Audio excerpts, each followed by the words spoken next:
Hello, and welcome back to Freedom from Fire. During these very strenuous times, managing social distancing and making sure that we continue to follow appropriate safety guidelines, Freedom from Fire will continue to embrace the digital style via Zoom. We strive consistently, as always, to bring valuable content and information to our viewers, as well as providing our amazing interviews. September is National Preparedness Month. So, in recognition of this, I have some awesome partners to introduce. So, please stay tuned.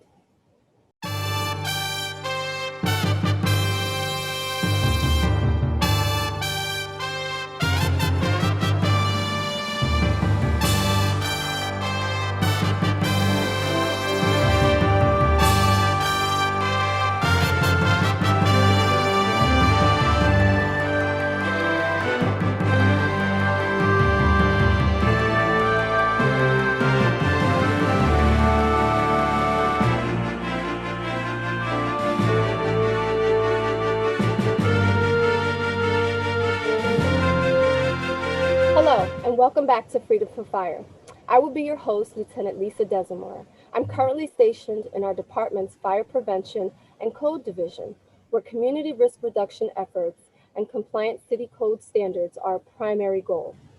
Here at Freedom from Fire, we aim to improve your quality of living by giving you fire and life safety information. And we also introduce you to our local safety partners. As mentioned, September is National Preparedness Month, an annual observance to remind us how important it is for individuals, families, and communities to be prepared for disasters and emergencies that can actually happen at any time. FEMA announced this year's theme is Prepare to Protect and highlights how preparing for disaster is basically to protect everyone you love. It's also crucial to recognize and understand that you are the help until help arrives. The evolution of planning for emergencies has become a quite actively involved mission. I have two guests with me here today to discuss the meaning of emergency preparedness and its necessary functionality. Ms. Olivia Gillison and Mr. Joshua Nussbaum are partners that work in the Office of Emergency Management. So, without further hesitation, I'd like to welcome Olivia and Joshua. Thank you guys. Hi, how are Thank you? you. Thank you so very much for agreeing to be on our opening season show. Um, Not much has changed by way of my interview styles. So, what I mean by that basically is my first question is always, who are you? Tell us a little bit about yourself and tell us what you do, what your role is in emergency management. So, Olivia, would you like to start? Sure, I'll go first. So, hi everyone. My name's Olivia Gillison. I'm the Community Preparedness Program Manager for the Office of Emergency Management. My role is really to make sure that we're educating the public about preparedness efforts and how to be prepared for disasters and encouraging communities to become more resilient to disasters within the city. I joined in this role almost a year ago now, coming up on a year in the role soon. But prior to that, I was actually working with the Office of Special Events, and I'd been in that role working as the festival coordinator and community engager for almost 6.5 years. I was doing that. So I was the person trying to help, get all the block parties and the festivals and doing a lot of logistics and planning and city service coordination in that manner. So I'm really excited to be sharing that knowledge and still connecting with those same communities, but in a different way and trying to help them think about emergencies. That's cool. So I'm sure a lot of viewers are like, "Oh, that's the girl that didn't give us our permit." No, I'm just teasing. I'm just teasing. Probably it's me. It's probably me. Joshua, tell us a little bit about you. Hey, thank you, LT. And I do want to say what a pleasure it is to be able to spend this time with you. Thank you very much for having us and for this awesome program. I want to set the record straight. Olivia is my boss, so I'm honored that I get to be her partner, but I do report to her, which is very cool. So I've been with OEM coming up on 2 years, which in dog years is about 300 years, because it has been one heck of a 2 years, as we all know, as Lieutenant knows as well. But before that, I was kind of an in-house emergency manager with the city's Department of Behavioral Health, which I really enjoyed. I was there for just under 2 years as well. And got to work on a wide variety of issues. So I focus mostly on community resiliency and community engagement, but have had the chance to work on really every major event of note over the past 3 or 4 years, really. I've worked on, going back to my time at behavioral health. So I love the city. I'm raising my family here. So I'm really excited to be here today. Thank you. Cool. See, I love Philly people that love Philly. That's pretty cool. All right, so to now get to the nitty gritty, I'll say, for my first question, I have, can you provide a clear definition for when we reference a disaster or emergency? So basically, what would be considered a disaster? What would be considered an emergency? And whoever wants to answer, please chime in first. Sure. So I'll start by saying a disaster really can be, one of two things. Obviously, disasters can be natural, right? So thinking weather-related disasters, they're kind of, unplanned for more or less, and is really not our doing, right? So those are major disasters that can occur.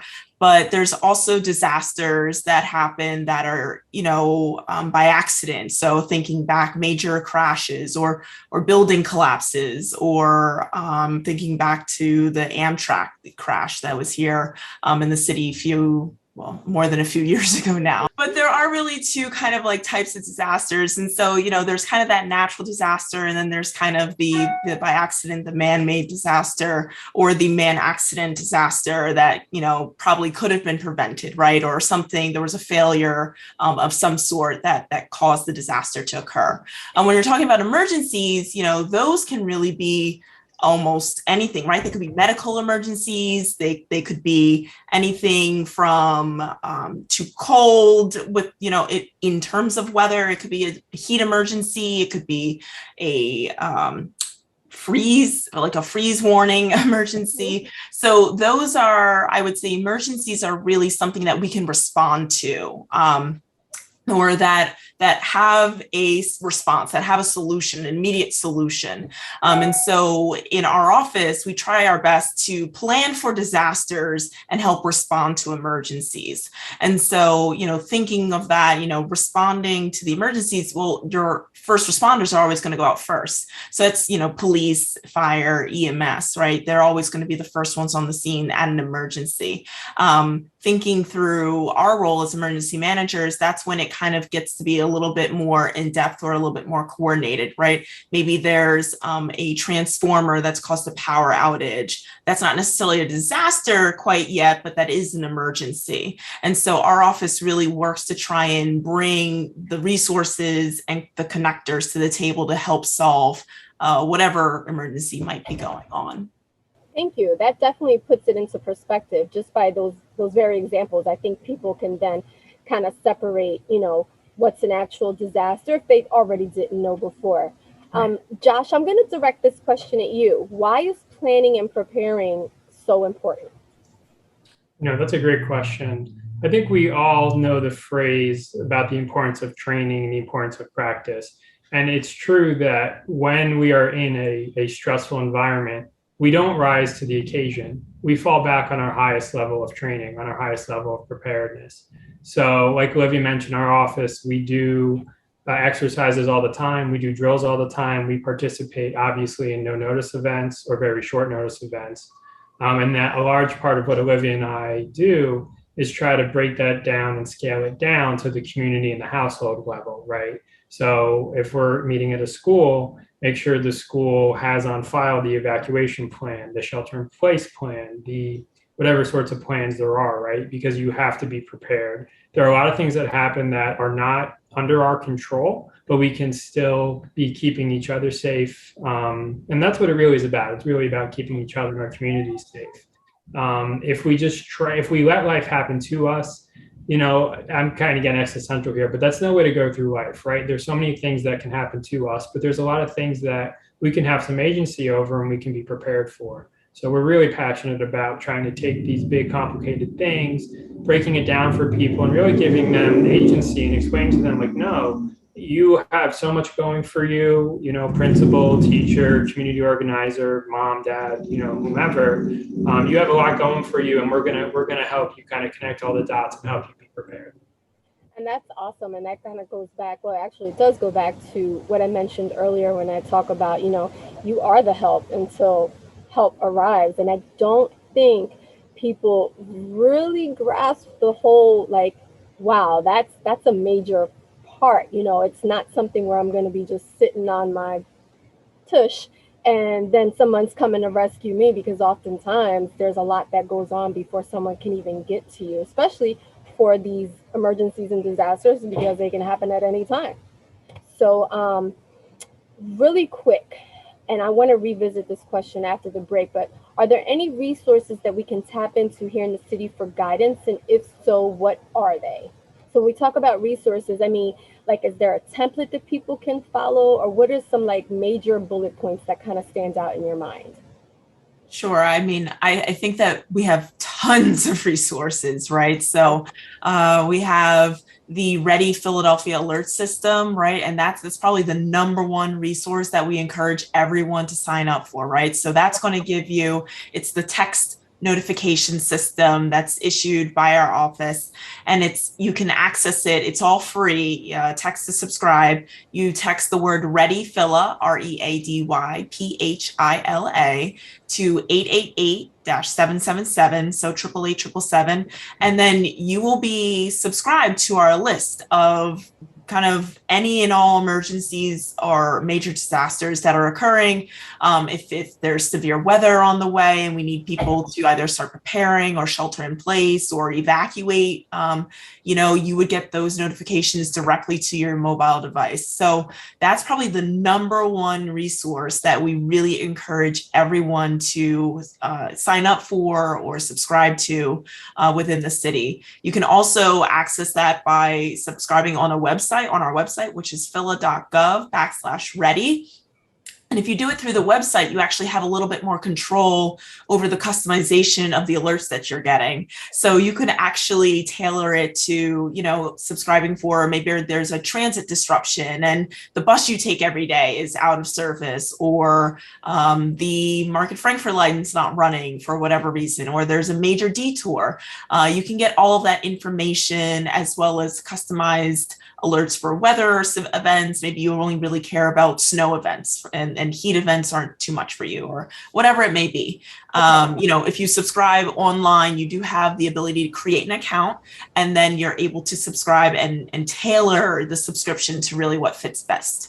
And is this free? I'm sure folks will want to know that. Yes, it is absolutely free. There's no cost to subscribe. With anything that we're kind of trying to help and connect the resource to, I will say 99.999% of it is free. It is all information that either we as the local emergency management or the state emergency management or the federal emergency management offices really want to try and get out to you. And so all this information that we're handing is free resources available to the public. Perfect. Thank you, Olivia. We're going to take a short break, but when we return, we'll keep this very important conversation going. So please stay tuned.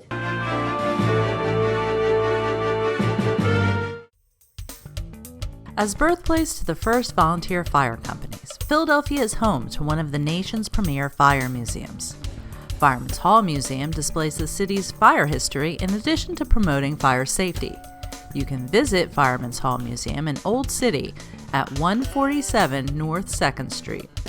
Visit firemanshallmuseum.org to learn more, or watch the museum's show, Curator's Corner, on LaSalle TV.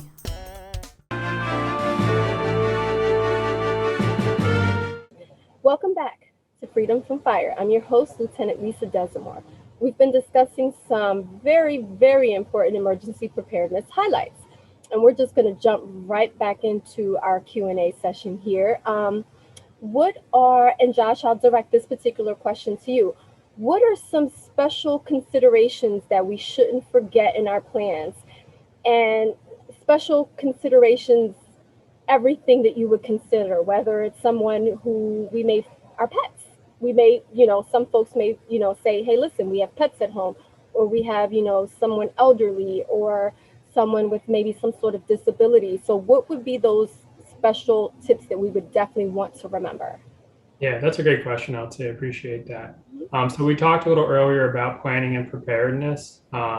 That's where a lot of this individuality comes into. So really, it's about knowing the needs of your household, knowing the needs of your community. So a big thing I want to focus on, if you take medications, make sure that you have a list, a copy of all your medicine.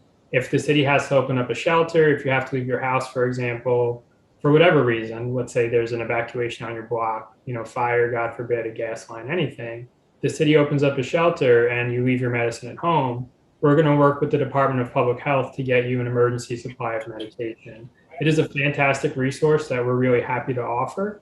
But if you come to me at a shelter and say, Josh, I take a blue pill with a white stripe and 6 numbers, I'm not a pharmacist. I'm not going to be able to help you.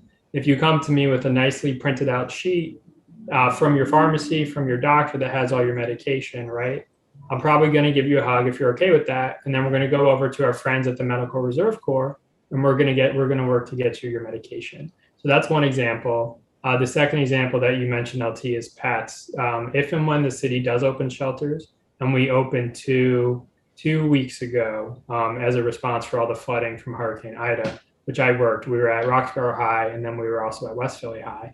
And we had pets at both shelters, which is great. And that's the point. Pets are absolutely welcome at the shelters. I can't promise that you will be sleeping right next to your pet, depending on the comfort level of everybody else at the shelter. But we do want you to bring your pet. Make sure you bring any food they may like, a water bowl. We do have some crates available, any comfort items for the pets as well. So I guess that's kind of the big two, is that list of medications in case you do need to evacuate. And then also your pets, if and when we do open shelters, which we do with the help of the Red Cross, please do bring your pets. They're more than welcome. That's pretty cool because I almost forgot about medications, how important that is. And even mentioning that resource is available because I don't think a lot of people know that. So that's definitely, hopefully recognizing that exists, that's incentive enough for folks to say, hey, let me take the time to write these meds down or get my doc or pharmacist to fill it out because, this is, God forbid, there is ever a major, emergency disaster, it's going to disrupt your regular routine. And I've heard people talk about kits, and I've heard it referenced different ways, but I think kit, we kind of know what there's something in a kit. What are they and what should be in them? Yeah, so the kit really is your emergency go bag, your go-to items that you want to have at a moment's notice, if you need to leave or if you need to stay in your house and you can't leave for, whatever, 3 days, 4 days at a time. And so preparing your kit, making your go bag, those are the items like that list. That's definitely an item that you want to have in that kit with you. We also suggest that you have, extra copies of important documents, right? Like maybe a copy of your mortgage or your renter's lease, whatever that may be. Extra set of keys for either the house or your car. Having a little bit of, change or money, just in case you leave out the house without your wallet, you don't have access to anything. I know in the digital age, we all kind of have access to mobile wallets on our phones and things, but if your phone dies, hopefully you have extra batteries, extra charger in that kit as well. But if you've kind of exhausted those options, you're not going to have access to that mobile wallet. So, good old cash. It doesn't have to be a lot, 20, 30 bucks, 40 bucks will do the trick. Again, this is just kind of like to tide you over until you're able to kind of reestablish and get back into your house or into the next place that you need to go. Having like a little first aid kit never hurts, right? You probably have like Band-Aids, some Neosporin or, a little alcohol rubbing pad, in your house already, getting a little version of that, maybe put it in a little Ziploc bag even and throw it in there. You have a lot of these items already in your house. And so you're really just trying to pull together a little bag, a little kit that you can stash away somewhere where you're going to remember to grab it. That's the most important thing. Everyone always asks, well, where should I keep it? Where should it go? Wherever you're going to remember to get it, right? So exactly. So, if that's on your nightstand, excellent. If that's right by the door, amazing. We suggest that if you have a car and you want to throw one of them in your car, maybe you have two kits, right? You have a car kit and you have a house kit, right?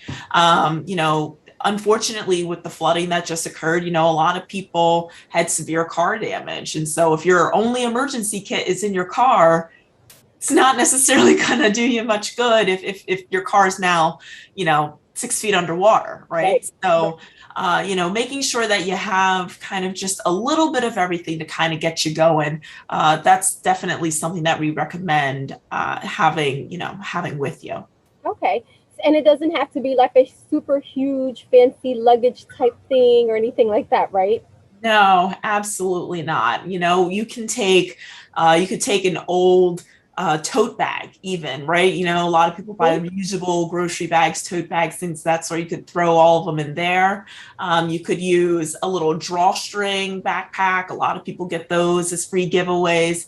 Honestly, it really can be, pretty small and compact. We're not saying that you need to go out and buy all of these items, right? Again, we really try to work and make sure that it's low cost, it's affordable, or even no cost, because you're using things that you already have in your house. And so, using that, one water bottle that hardly ever comes out, throw it in your emergency kit, right? Like if it's not your favorite water bottle, throw it in there. And then then it's like it has a purpose. Exactly. Whether or not it gets used or not is a different question, but it has a purpose. And therefore, you can continue to go about, building your kit little bit by little bit.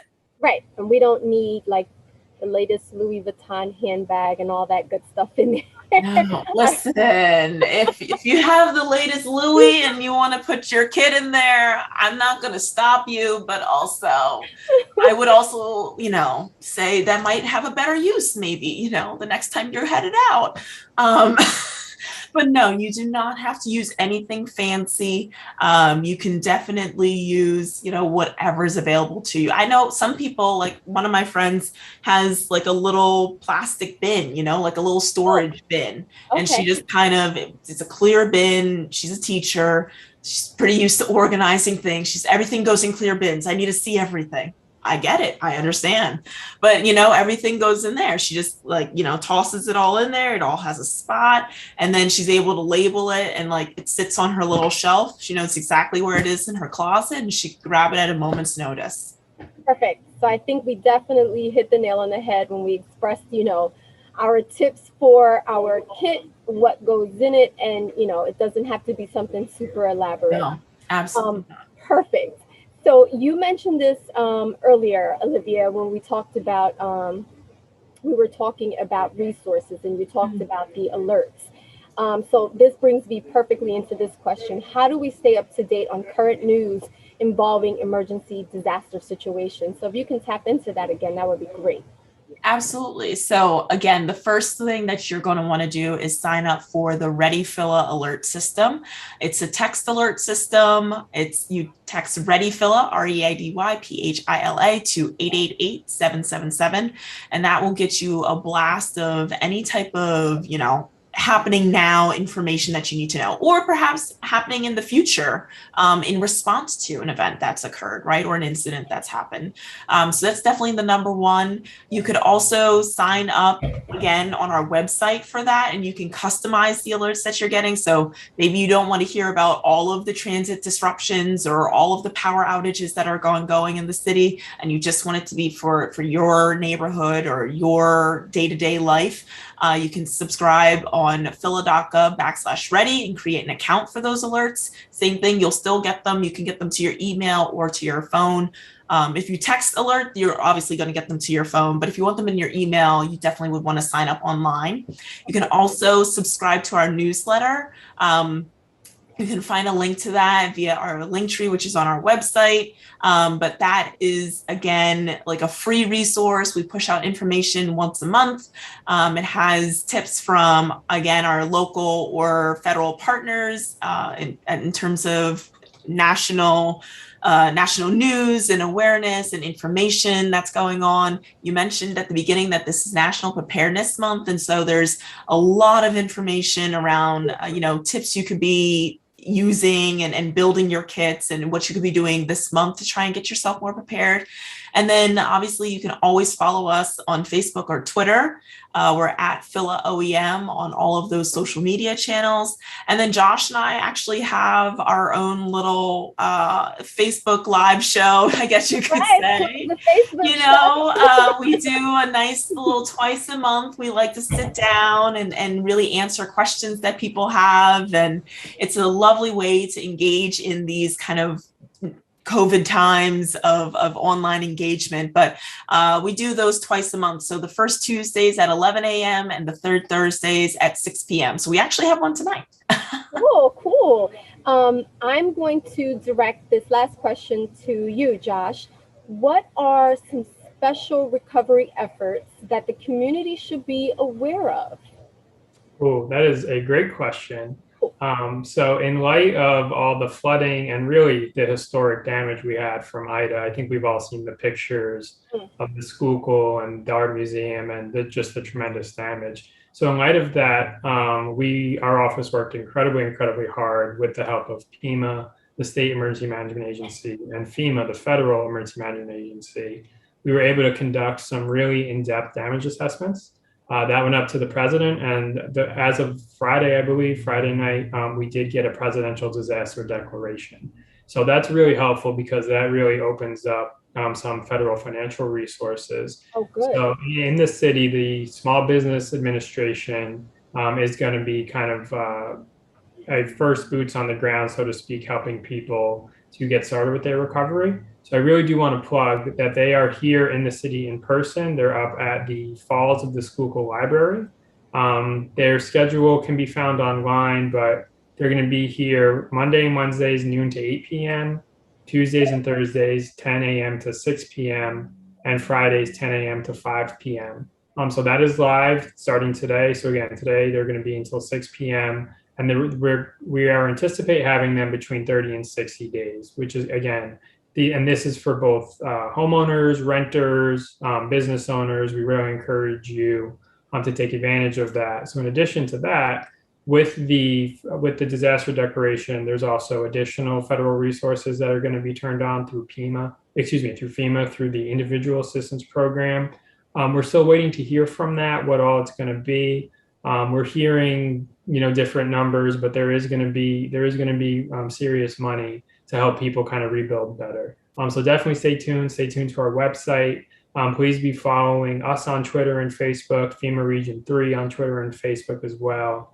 And that's how you're going to kind of stay tuned with the latest information. Thank you, Josh, so much. Thank you, Olivia. You guys were the best for accepting my invitation.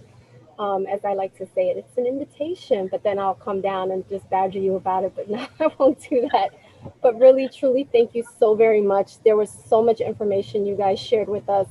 Remember, if you would like to find out more about us on LaSalle TV, you can check out our social media sites. And if you're interested in learning about the Philadelphia Fire Department, visit our Facebook, Twitter, and web pages as well. Also, check out Fireman's Hall Museum, located 147 North 2nd Street, and meet our museum curator, firefighter Brian Anderson. I would like to once again thank our guests, Olivia and Josh, for joining us today. And I would also like to thank you for tuning in and watching. So until next time, remember, fire is everyone's fight. Stay safe and remain free from fire.